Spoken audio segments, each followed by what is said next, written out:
Welcome back to Jalan ke-9 Studio, tempatnya kalian pecinta donghua dan anime. Ini hanya spoiler ya guys ya, jadi tidak akan sama persis dengan alur cerita di filmnya. Kali ini kita akan membahas habis seputar Perfect World. Saksikan terus ya guys ya. Si Hao, kau menolak tunduk pada tatanan ilahi. Maka hari ini, langit akan mengujimu. Suara itu menggema dari segala arah, bergemuruh hingga memecahkan gunung dan membelah awan. Petir berwarna ungu keperakan turun bertubi-tubi, menghantam tanah dan membentuk lembah-lembah baru yang bersinar. Namun si Hao tidak bergeming. Dengan satu gerakan tangannya, ribuan simbol kuno menyala di sekeliling tubuhnya, simbol yang mewakili setiap teknik. Setiap jalan kekuatan yang pernah ia pelajari sepanjang hidupnya. Aku tidak menolak surga, katanya tegas. Suaranya bergema menembus gemuruh.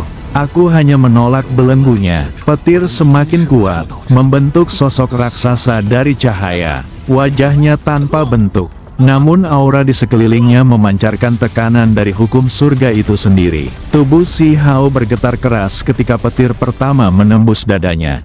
Bukan luka yang muncul, melainkan percikan cahaya ilahi yang keluar dari dalam tubuhnya. Ia menahan serangan itu tanpa bergerak mundur satu langkah pun.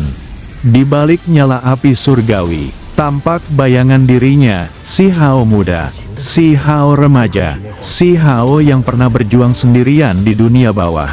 Semua sosok itu kini menyatu dalam dirinya. Setiap rasa sakit, ucapnya pelan, adalah batu pijakan untuk menantang batas. Sosok cahaya di langit terdiam. Lalu dengan gerakan halus, ia menurunkan tangan raksasanya. Dalam sekejap, ribuan tombak petir menghujani si Hao seperti badai neraka. Namun kali ini, tubuh si Hao berubah, kulitnya bersinar seperti batu giok purba. Rambutnya berkibar dalam aura dewa kuno. Dan di belakangnya muncul bayangan naga, burung vermilion, kura-kura hitam, dan harimau putih yang melingkar seperti pelindung dunia. Dentuman keras terdengar, langit berguncang, tapi si Hao masih berdiri tegak, tak tergoyahkan. Surga ingin menguji kehendakku, teriak si Hao. Suaranya menembus badai petir.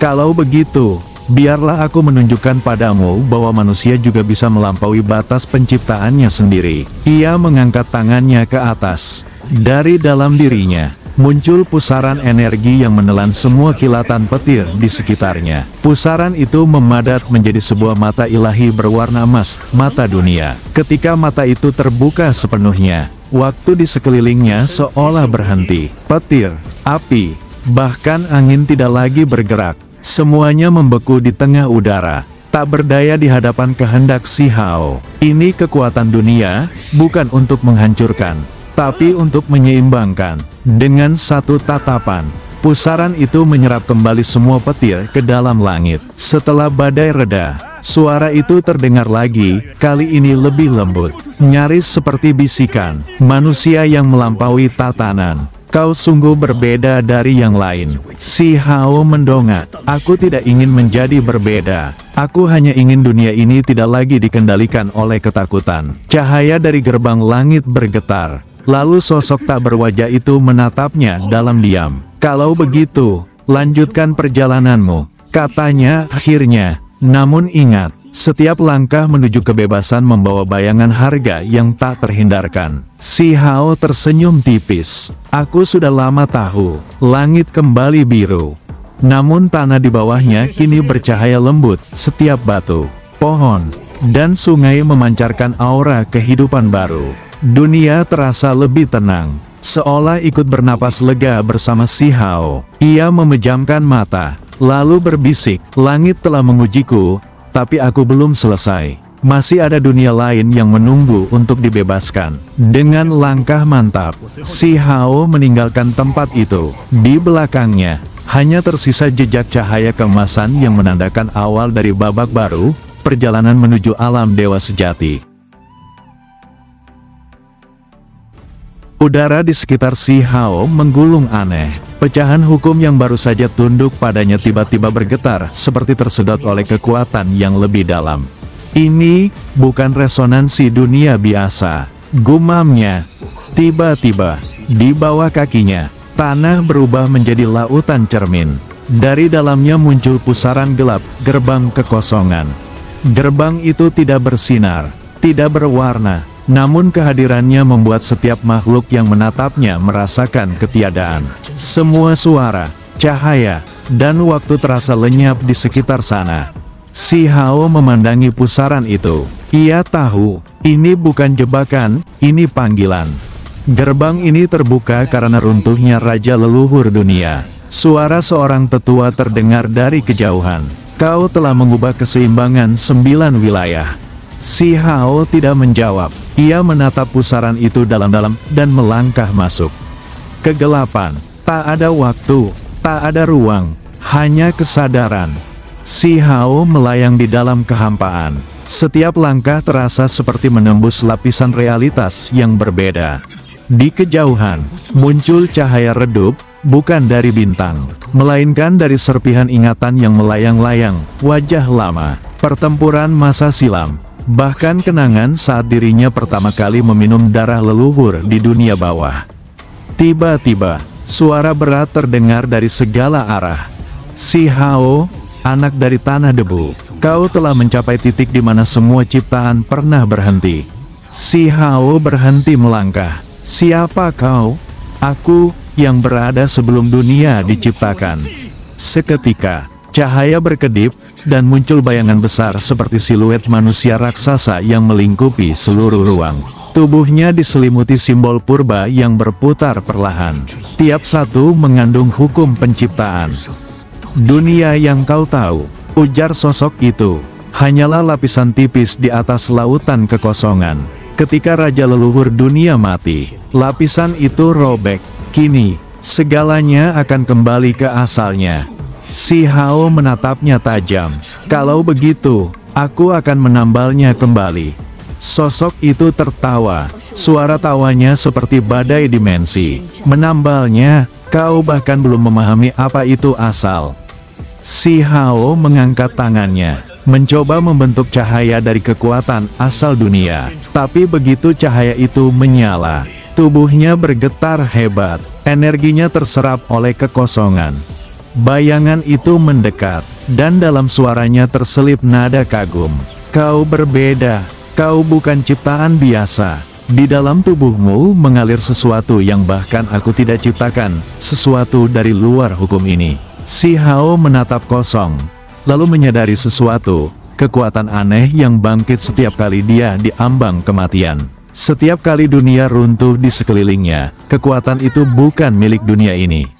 Kekosongan di sekitarnya mulai berubah warna, dari hitam menjadi abu-abu, lalu putih menyilaukan. Si Hao mengatupkan matanya, menarik napas dalam. Kalau kekuatan ini bukan bagian dari dunia, maka biarlah aku jadikan ia bagian dari diriku. Seketika, simbol-simbol di sekitarnya mulai bergetar. Satu persatu mereka tertarik ke dalam tubuhnya, seperti bintang yang diserap oleh lubang hitam. Bayangan purba itu mundur perlahan, tampak seperti tertegun. Mustahil, kau mengasimilasi hukum kekosongan itu sendiri. Si Hao membuka matanya, cahaya kemasan melintas di irisnya. Tapi di dalamnya juga berputar warna abu transparan dari ruang kosong. Aku bukan bagian dari dunia ini, tapi dunia ini kini bagian dariku. Ketika ia melangkah maju, ruang bergetar, gerbang kekosongan di belakangnya berubah menjadi bentuk cahaya dan menghilang. Si Hao menatap jauh ke depan, dan di sana, di batas antara eksistensi dan ketiadaan, tampak ribuan dunia lain, saling berlapis seperti cermin tak berujung. Suara lembut terdengar di telinganya. Langkah berikutnya akan menentukan apakah kau menjadi pencipta baru, atau lenyap bersama sejarah lama. Si Hao tersenyum tipis. Aku tidak ingin menjadi pencipta, aku hanya ingin menjadi kebenaran itu sendiri. Dan dengan itu, ia melangkah menembus dimensi berikutnya, meninggalkan dunia lama yang telah ia bentuk dengan darah, keringat, dan kehancuran. Gerbang itu tampak hidup. Ukiran di permukaannya menggambarkan ribuan makhluk suci, naga, phoenix, kilin, hingga roh-roh kuno yang bergerak perlahan, seolah menyambut sekaligus menilai siapa yang berani melangkah mendekat. Ketika Si Hao mengangkat tangannya, ukiran naga pada gerbang itu tiba-tiba bersinar dan keluar dari batu, melayang mengelilinginya. Aku telah menunggu ribuan tahun untuk calon berikutnya. Suara naga itu bergema lembut, namun mengandung kekuatan dunia. Si Hao menatapnya tajam. Kau penjaga gerbang ini? Naga itu mengangguk perlahan. Ya, aku penjaga gerbang pertama, penimbang nilai dari jiwa dan jalanmu. Jika kau ingin melewati gerbang para dewa, kau harus membuktikan bahwa jiwamu tak ternoda. Si Hao tidak menjawab, ia hanya menutup mata. Dalam keheningan itu, bayangan masa lalunya muncul satu persatu, pertarungan, pengkhianatan, kehilangan, darah, dan kesedihan. Semua yang dia alami kini ditimbang oleh makhluk surgawi di hadapannya. Langit tiba-tiba berubah kelam. Si Hao merasakan tubuhnya diseret masuk ke dalam ruang kesadaran. Di sana, ia kembali menjadi dirinya yang muda, seorang anak kecil dari dunia bawah. Sendirian di tengah kabut pekat, tanpa kekuatan, tanpa teman. Suara yang sama berbisik, apakah kau masih ingin melangkah, meski tahu dunia ini hanya memberi penderitaan? Si Hao menatap ke depan, wajahnya muda, tapi matanya tajam dan penuh keyakinan. Ya, karena penderitaan itulah aku menjadi seperti sekarang. Kabut itu bergetar, lalu berubah menjadi wujud orang-orang yang dulu ia bunuh, musuh, pengkhianat, bahkan mereka yang mati karenanya. Semua menatap Si Hao dengan mata kosong. Namun Si Hao tidak mundur. Ia menunduk, menatap tanah, lalu berkata pelan, "Jika dosa adalah harga dari jalan ini, maka biarlah aku memikul semuanya, tapi aku takkan berhenti melangkah." Dalam sekejap, semua bayangan lenyap. Naga penjaga gerbang itu muncul kembali, kali ini dengan wajah yang penuh penghormatan. "Hatimu teguh, dan jiwamu tidak runtuh. Kau layak melewati gerbang pertama." Gerbang batu itu bergetar keras, mengeluarkan suara seperti guntur lembut, lalu terbuka sedikit demi sedikit. Cahaya keemasan menyelimuti seluruh tubuh Si Hao ketika ia melangkah melewati celah gerbang. Yang terbentang di hadapannya adalah dunia baru, lembah-lembah terapung, gunung yang berdiri di udara, sungai yang mengalir dari bintang ke bintang. Setiap tempat dipenuhi kekuatan spiritual murni yang tak dapat ditemukan di dunia fana. Namun ketenangan itu hanya berlangsung sesaat. Dari balik kabut suci, muncul sosok-sosok berjubah putih dengan wajah diselimuti cahaya. Mereka memancarkan aura yang setara dengan para tetua tertinggi dunia lama, bahkan lebih. Salah satu dari mereka melangkah maju. "Pendatang baru dari dunia bawah, kau telah melewati gerbang pertama, tapi jangan mengira surga akan menerimamu begitu saja." Si Hao menatap tajam. "Kalau begitu, siapa kalian?" "Kami adalah penjaga alam dewa, pelindung tatanan yang telah ada sebelum dunia terbentuk. Dan tugas kami adalah menilai siapa yang pantas melangkah lebih jauh." Si Hao berdiri tegak di tengah puluhan aura suci yang melingkupinya. Tekanan yang muncul bukan hanya fisik, tapi menyentuh batin, seolah surga sendiri menatap jiwanya dan menanyakan satu hal. "Apakah kau benar-benar siap untuk menjadi dewa, atau hanya manusia yang haus kekuatan?" Si Hao menatap langit, cahaya lembut menyelimuti wajahnya, dan senyum kecil muncul di bibirnya. "Kalau jalan ini memang menuju keabadian, biarlah aku melangkah tanpa penyesalan. Aku tidak mencari kekuasaan, aku mencari arti di baliknya." Penjaga itu menatapnya lama, lalu perlahan mengangkat tangannya. Kalimat itu, "Sudah lama tak kami dengar." Langit bergetar ringan, dan dari balik awan surgawi, terdengar dentingan lembut, seperti lonceng abadi yang menandai awal babak baru perjalanan seorang manusia yang menantang takdir. Si Hao melangkah melewati lembah cahaya yang tampak tak berujung. Di tengah keheningan itu, Suara dentingan lembut terdengar, tik-tak, tik-tak, seperti detak waktu yang teratur namun penuh makna. Semakin jauh ia berjalan, semakin jelas terlihat sebuah bangunan kuno melayang di atas jurang. Bangunan itu tidak sepenuhnya nyata. Sebagian dari strukturnya berlapis kabut waktu, sebagian lainnya seperti memudar ke masa lalu. Di depan gerbang bangunan itu, berdiri sosok tinggi berjubah abu-abu perak. Rambutnya panjang dan matanya memantulkan bintang-bintang yang telah padam. Suaranya dalam dan bergema di seluruh ruang. Manusia muda, kau telah melewati ujian jiwa, tapi kini kau akan diuji oleh waktu itu sendiri. Si Hao menatapnya tajam. Kau penjaga tahap kedua. Sosok itu mengangguk perlahan. Aku disebut penjaga waktu abadi. Tugasku adalah menilai apakah tekadmu sanggup melampaui waktu dan keniscayaan yang bahkan para dewa takutkan.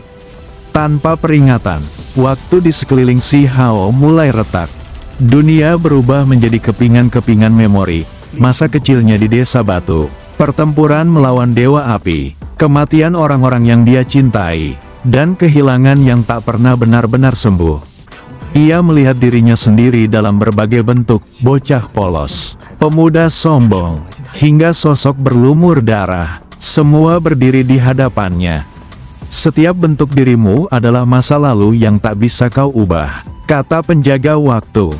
Jika kau ingin melangkah, hadapilah dirimu sendiri. Si Hao menutup matanya.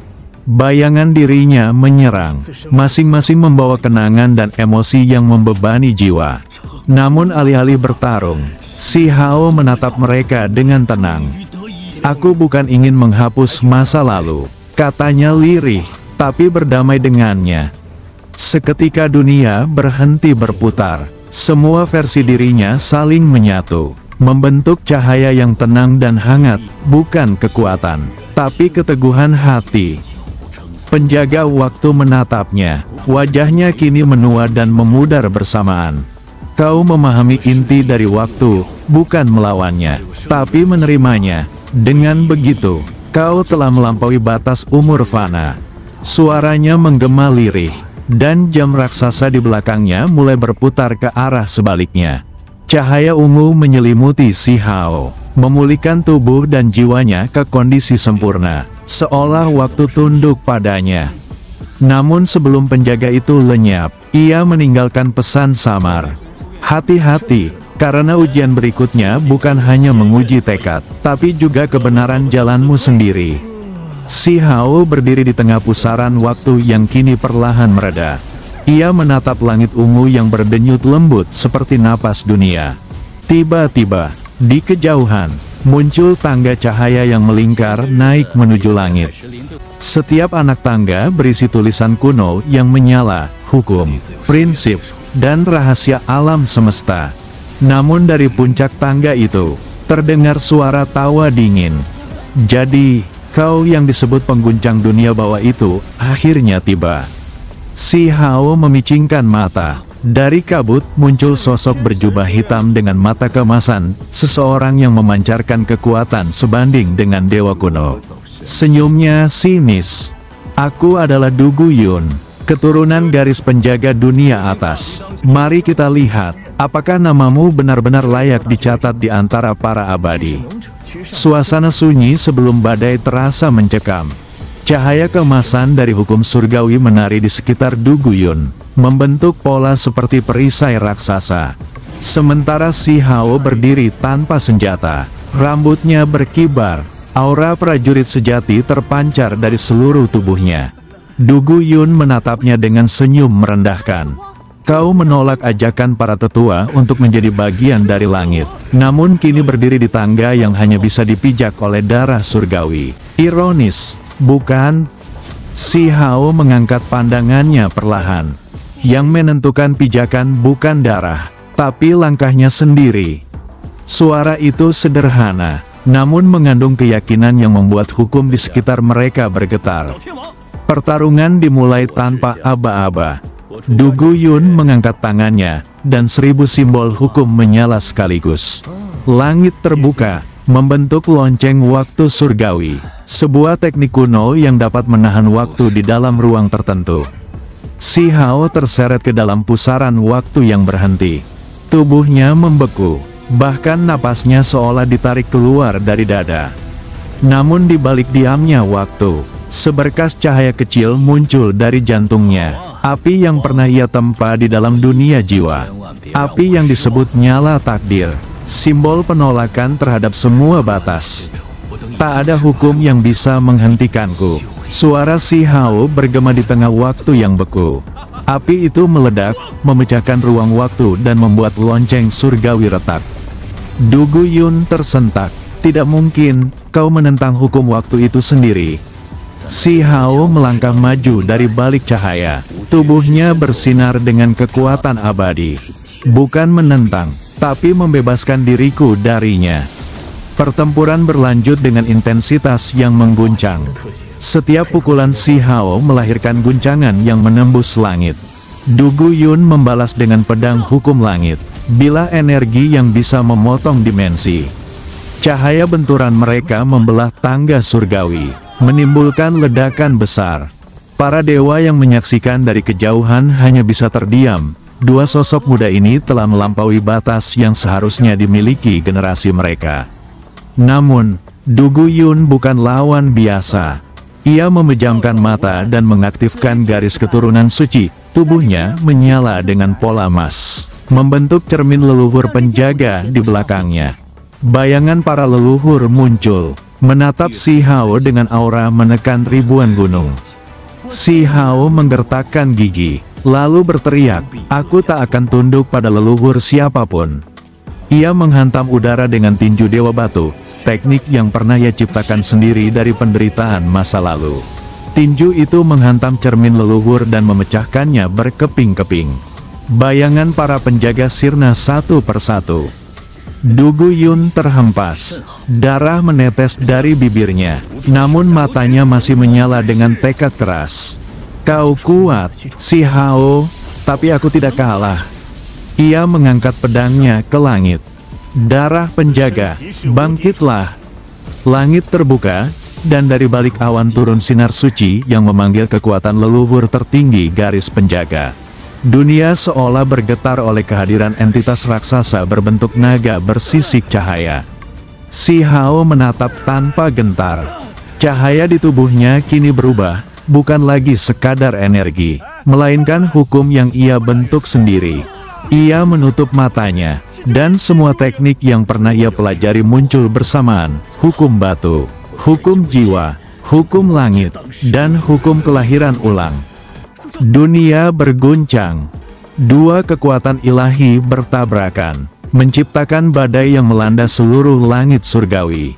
Tangga cahaya runtuh, gunung terbelah, dan waktu kembali terdistorsi.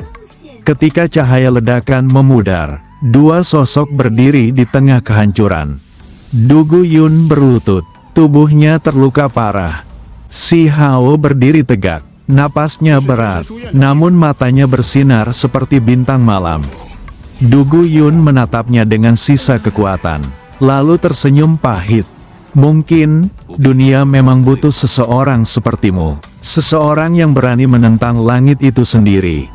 Si Hao mengulurkan tangan, bukan untuk menghina, tapi untuk membantu. "Aku tak datang untuk menghancurkan siapapun. Aku datang untuk membuka jalan bagi mereka yang akan datang setelah kita." Du Guyun menatap tangan itu lama, lalu akhirnya menggenggamnya. Dua darah bangsawan dan pejuang berpadu, bukan dalam permusuhan, tapi pengakuan.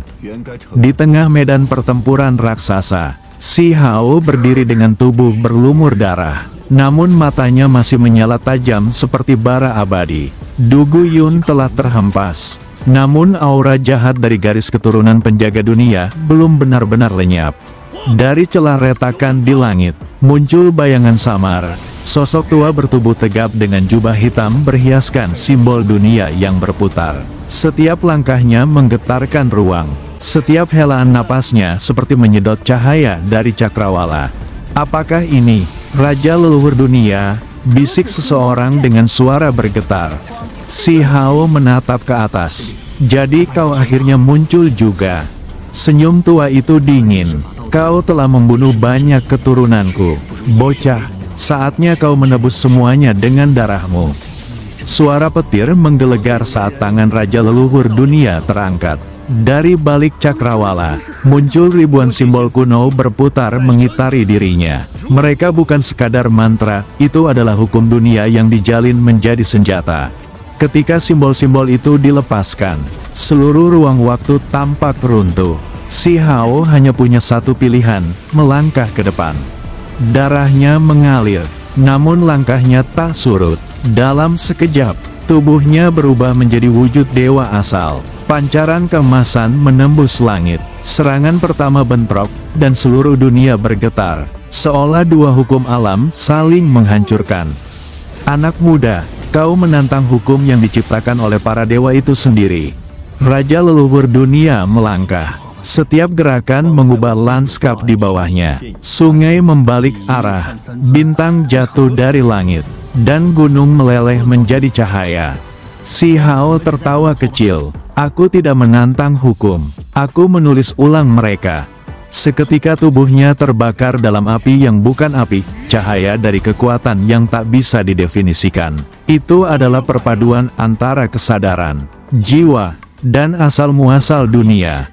Keduanya bertabrakan. Suara benturan tak terdengar oleh telinga, namun dirasakan oleh seluruh makhluk hidup di 9 benua. Bahkan roh leluhur pun bergetar. Para penonton jauh di kejauhan, dari para raja dunia hingga pengelana kecil di padang pasir, semuanya menatap langit. Mereka melihat dua sosok, satu seperti bintang abadi, satu lagi seperti lubang hitam yang menelan segalanya. Ini bukan pertarungan manusia, gumam seorang tetua. Ini pertarungan makna keberadaan. Si Hao menahan serangan terakhir dengan tangan berdarah, lalu menghunus tombak petir dari tubuhnya sendiri. Dengan satu teriakan keras, ia menembus kabut hukum dan menghantam dada Raja Leluhur Dunia. Cahaya menyilaukan meluap dari luka itu. Raja Leluhur Dunia menatap si Hao. Darah hitam menetes dari bibirnya. Kau bukan manusia biasa. Si Hao menatap balik. Tenang, meski tubuhnya mulai retak. Dan kau hanyalah masa lalu yang enggan mati. Dalam satu langkah terakhir, ia menghancurkan inti dunia di balik sosok itu. Langit pecah, hukum dunia bergetar, lalu hening. Ketika debu menghilang, hanya si Hao yang masih berdiri. Tubuhnya diterangi cahaya lembut dari ribuan simbol yang kini tunduk padanya. Jadi saksikan terus episode menarik berikutnya hanya di Jalan ke-9 Studio, tempatnya kalian pecinta donghua dan animasi. Jangan lupa klik subscribe, like, dan notifikasinya. Terima kasih.